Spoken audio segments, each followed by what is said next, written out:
So the point that you made, I'm kind of moving there, which is to say, how do you prepare people Yes, uh, uh, uh, for these opportunities is key, and that's where your Enable Academy probably absolutely. comes in. And therefore, Absolutely. how and what do you do there? Because I can see that there are lots of tools and resources that you have built for people to get competent in those areas. Absolutely. So how do Yes. you build this?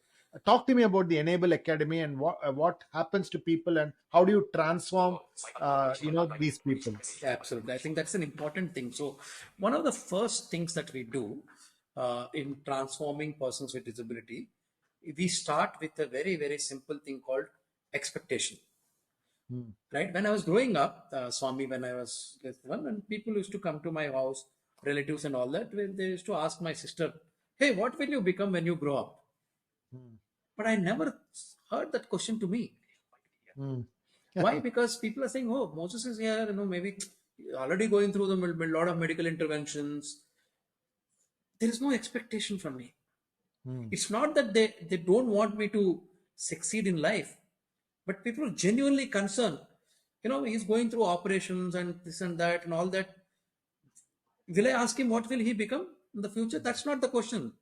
Hmm. So, what does that do to a visually impaired or a person with disability?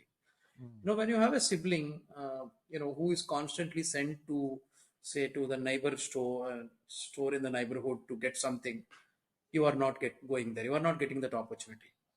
What it does is that you will slowly miss those life experiences of going out and buying that bread and coming back, and in the process you ask for a change, take change, whatever that Hmm. whole transaction experience you're losing. Hmm. Therefore, there's a threat that sometimes persons with disabilities can, in that self prison where they themselves start seeing themselves as somebody who needs help. Perfect. So we need to first break that chain. We at Hmm. Enable India and with our partners, what we do is that we first, when they come to us, we ask them to form the rules. Hmm. And we say that, including trainers, will follow that rules. What does it mean? That we are telling them, we expect you to form the rules. Hmm. We expect you to control the training. Hmm. So our enablement with candidates starts with expectations. That's the first step. Then, interestingly, what we do, and some of the building blocks that I will talk about, Hmm. obviously, the trainings like the platforms like Enable Academy will give them a lot of knowledge, courses, all of that depth understanding of how to say, get ready for a job and all that. But in our training programs, we actually focus on building attitude. Hmm. Can you, we talk about, say you are a deaf or a person with physical disability, spinal cord injury. Hmm. When you overcome your challenges, can you start thinking about how you can contribute to the society? So, in our training programs, we say the 40 hours of mandatory community work. Hmm. People say, "What? I am blind. How will I contribute?" I say, Hmm. "That's something you need to find out." Hmm. So people form small groups of their own, and they take up the causes that are close to their hearts and start contributing back. For example, Brilliant. one of the batches in Kerala went to a government hospital and saw that the parents, not bringing children for vaccination because there is no breastfeeding booth or the cabin in the hospital, Hmm. and they wanted to build that. Hmm. And they went to hospital and said, "Oh, we need money." Obviously, government hospital, we don't have money. Hmm. So they worked and built this breastfeeding booth, Hmm. so that the young, parents can bring their young children for vaccinations. So Hmm. they did that. Somebody else took up a project of rescuing dogs. Somebody else took up a project of teaching computer for transgenders, so on and so Hmm. forth. I mean, people will take up things. So it's shifting from, "Oh, I'm blind, I'm deaf, I'm this," to, "No, I am an active contributor.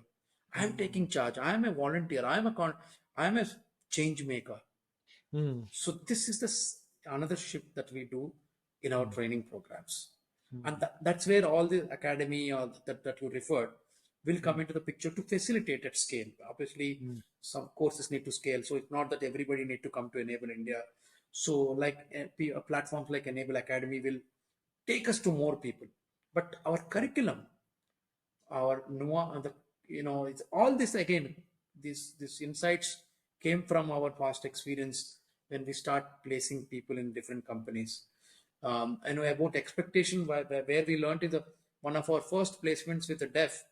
We placed the person. The company was very happy with the deaf, and first day he goes to work and he did well. Manager is very happy. Second day he doesn't go. The company manager calls us saying that why he has not come to us, why, what happened, anything wrong. And then we found out this guy is sitting at home and watching cricket match because he thought, oh, why should I mean, nobody told him that he has to inform. There's no expectation, right? So from childhood he was just, nobody isn't talking to at home because all the communication to him is eat, sleep. That's all, right? The parents are also not making communication because they don't know sign language. So there's no expectation, there's no conversation with deaf. So we build expectations, we prepare people to think beyond themselves. Brilliant. Okay. Right. So that's the real crux of our programs, where then obviously, of course, you give all the things required to work in a company, getting them ready for a job. And we always say, don't get ready to pass the interview, gain skills that will help you to progress in your job, like become a quality conscious and things like that, right? And we do it beautifully with this lot of examples, very simple examples and scenarios. For example, we talk to deaf about quality. We show a one very good banana and black looking banana and say, which one do you like? Obviously people say, right, very yellow one nice, black bad, not good to eat. So like this, therefore quality is important, right? In jobs. So simple things. But I think the real pivot is preparing people for life than just a job.